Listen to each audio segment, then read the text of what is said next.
Off the coast of Panama, in the Caribbean Sea, lies a long coral reef. Wherever the coral breaks through the ocean's surface, islands are formed. These are called the San Blas Islands. On some of them, which are now covered with houses to the water's edge, live the Cuna Indians. Why did the Cuna move to these islands, where there's no food or drinking water, or even soil for gardens?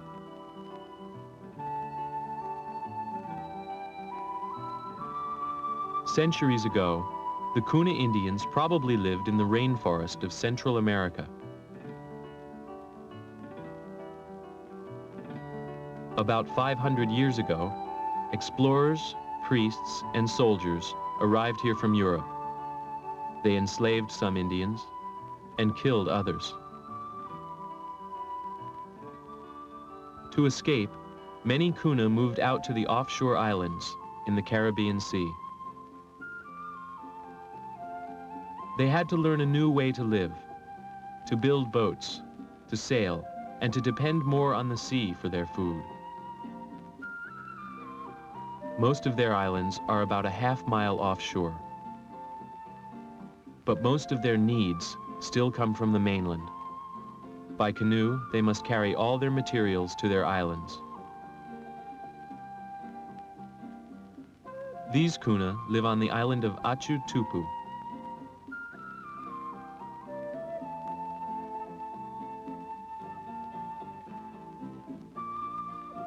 They must even bring materials from the mainland to build their houses.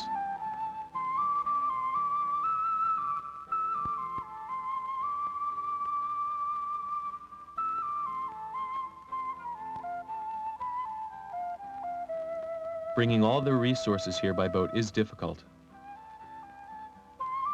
But the Cuna want to continue living on these isolated islands, away from other people, so they can continue to follow their ancient traditions in their handicrafts, their religion, language, and customs.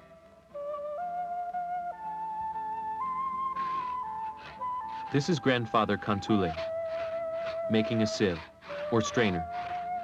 He's using an ancient tool, the bow drill, a type of tool that's been in use for perhaps 2,000 years. The tattooing on his arm is also an ancient tradition. Cantule and his brother are both medicine men, yet they often help their wives by making kitchen utensils and doing basket weaving.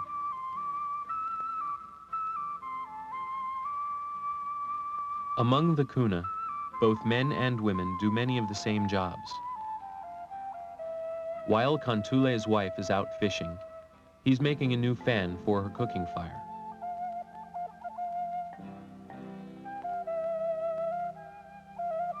But as for taking care of the babies, mothers still do most of the work.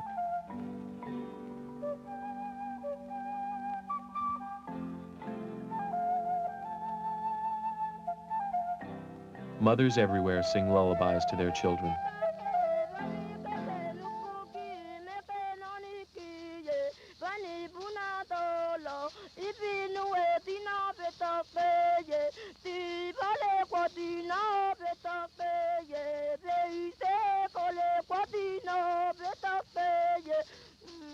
The games children play, and their toys, are almost all educational, teaching and training them for the work they'll do as adults.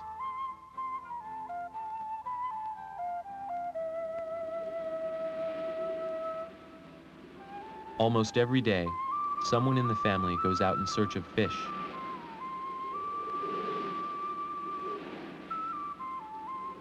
This is Magualeti, getting ready to sail out with his brother and son for a few hours of fishing.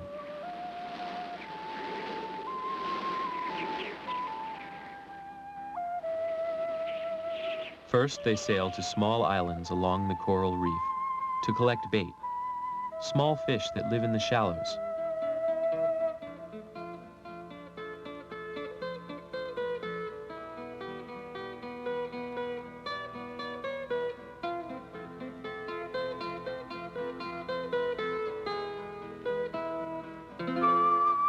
The Cuna have learned how to catch and use every type of seafood available, no matter how big or small.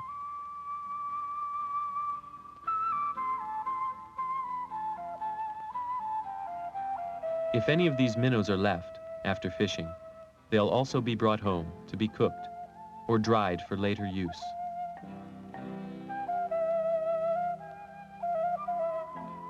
They're off again to select a spot for fishing. This is Magwaleti's oldest son, Ikwanik.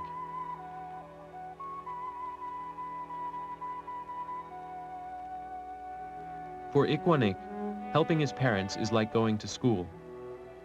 From them, he'll learn the many jobs and skills that he'll need to know when he's grown up.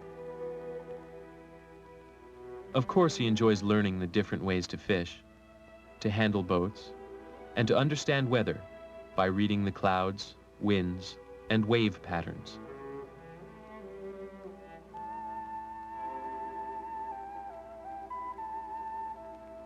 Magwaleti teaches Ikwanik what time of day, month, or year each species of fish can be caught, as well as the skills for catching them.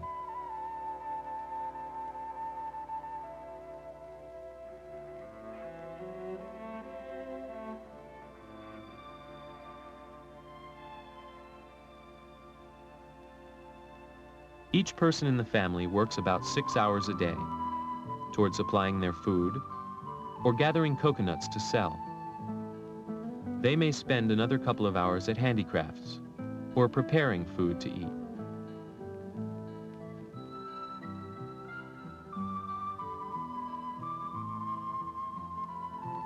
One of the most important jobs that every family must do every day, unless it's stormy, is to return to the mainland for fresh water.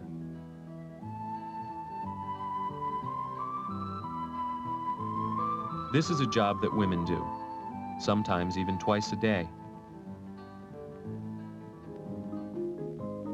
All along the coast, rivers drain the rainforest, emptying fresh water into the salty ocean.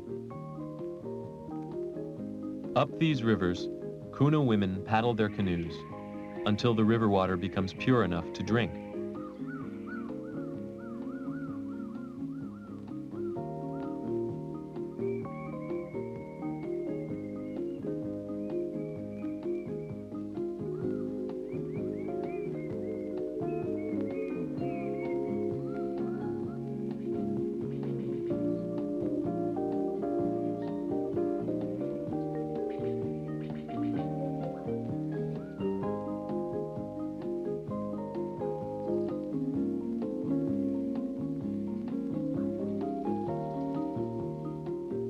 About a mile upstream, they can start collecting water.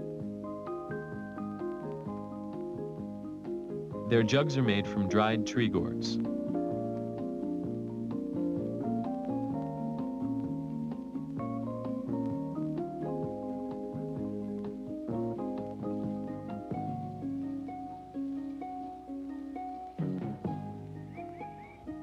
A little ways downstream, away from the water collecting, the women wash clothes and bathe themselves and the children.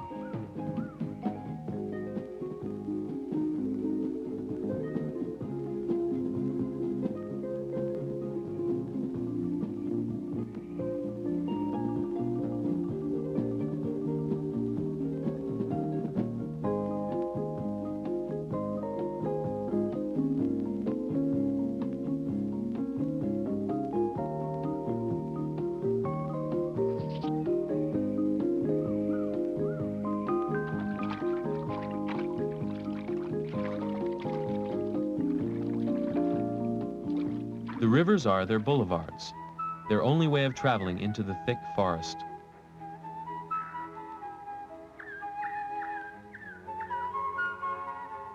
And they must travel here for more than just water. In the forest, they gather wild foods, building materials, and here they bury their dead. Here is a tree gourd, ready to be picked. Almost every day, the men also come up the rivers. They do the hunting, and much of the gathering and farming.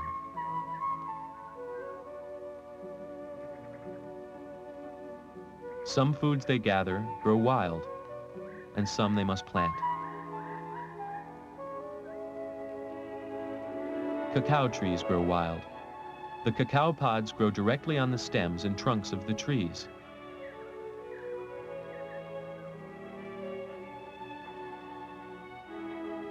From the seeds in these pods, they will make raw chocolate for use in cooking. Here, they've cut off the wild growth to make a farm.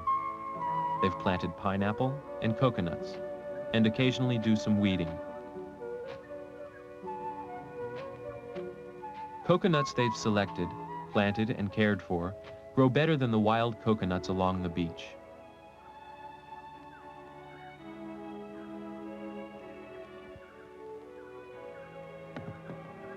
To gather the coconuts and carry them home, the Cuna need no tools or baskets. The coconuts can be held together by their own strong fibers and carried on the thick stem of a palm leaf.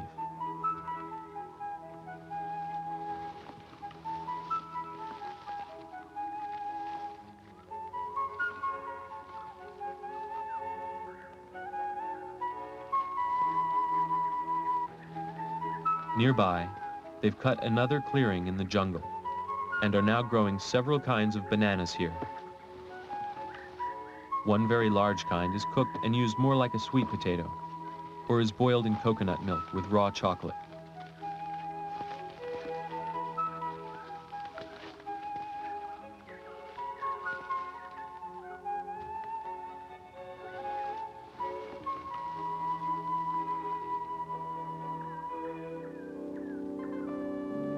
After a busy day in the forest, they must now prepare for the difficult ocean crossing. What is the tide like at the beach? Have the waves built up, or the wind changed? The tide is low. A sandbar blocks their way. Everything will have to be carried across the bar by hand.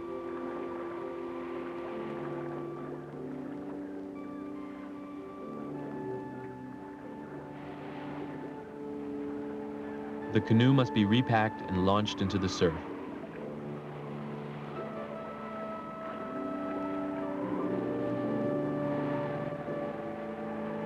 They make their dugout canoes, and even their paddles, very strong for this constant use in the rough ocean.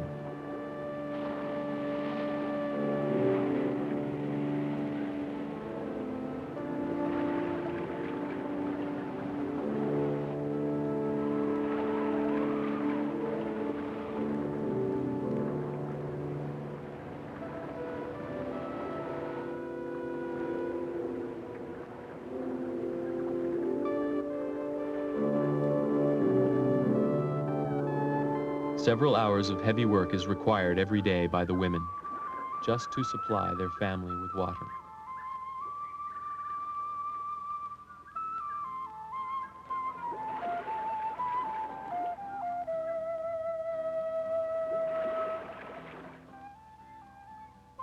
Almost all the materials gathered in the forest by the family are brought to their island to be processed. These are stalks of sugarcane, which they grow on the mainland. They crush the sugarcane between two bouncing logs and wring out as much of the sweet juice as possible.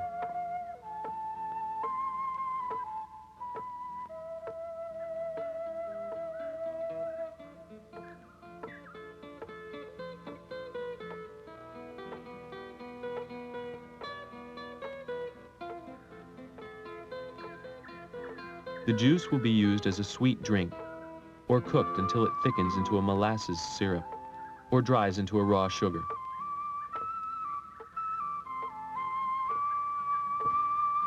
Each of the foods they bring home is processed in different ways.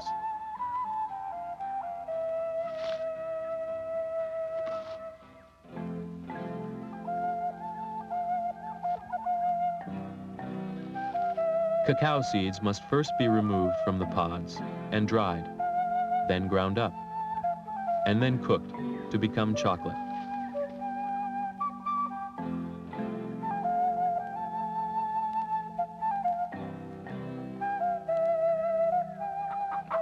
Chickens are one of the few foods grown on the islands, but even the chickens eat food brought from the mainland.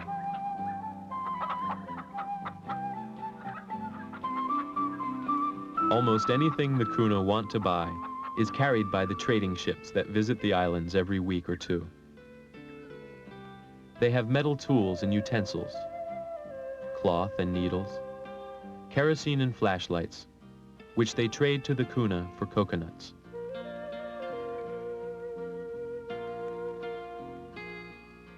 They probably bought this grinder from a trading ship.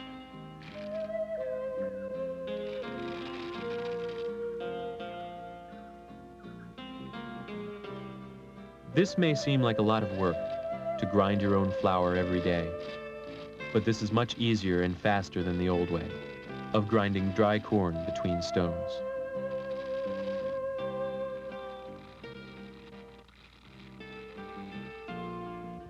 Only a few islands have enough space left to grow any food plants, like these breadfruit trees.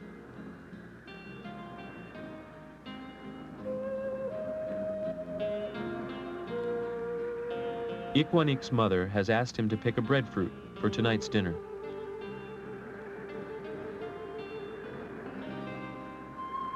Breadfruit is starchy, not much flavor, like white bread, and can be cooked with almost any other food.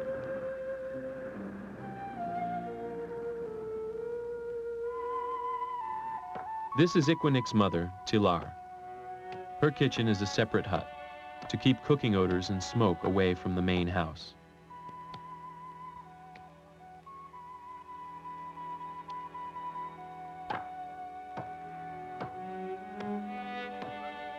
This breadfruit will be cooked in coconut milk. This is made by grating the coconut meat, then adding coconut water, plus some water from the river.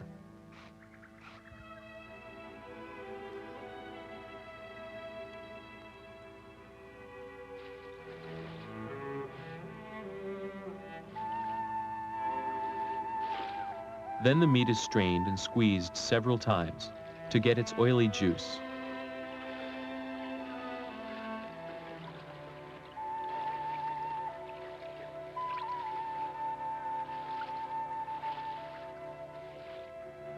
Logs from black palm trees have been brought from the forest for the cooking fire.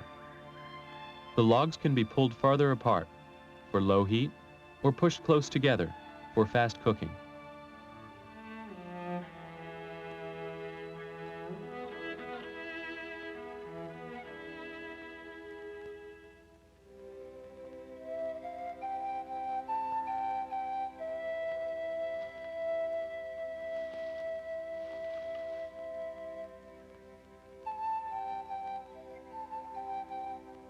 Dinner is served to the men first, if they get home from work in time.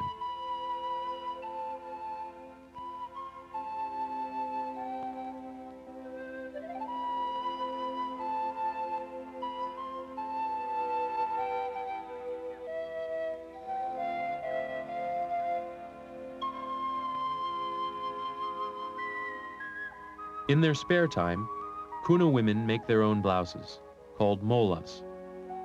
Mola art has become famous worldwide, and the women earn money by selling them to collectors.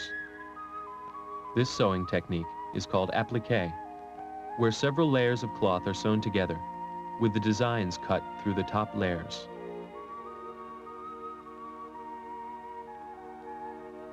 The designs often show stories from their ancient legends, battles between gods of the sea, and of how the first life was created.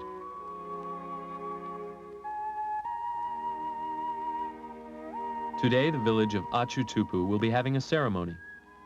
The women dress in their latest molas and gold jewelry. A black line drawn down the nose is said to keep the devils away.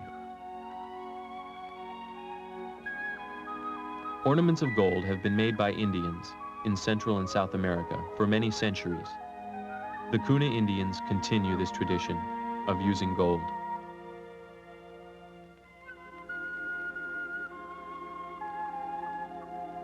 The designs of beads, which will go around arms and legs, are first laid out on a roll of cloth.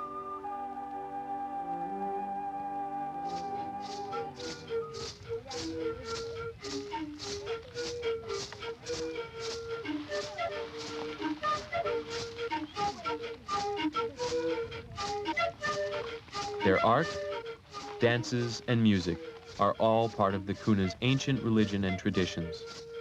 Traditions they've been able to keep alive through their isolation on these remote islands.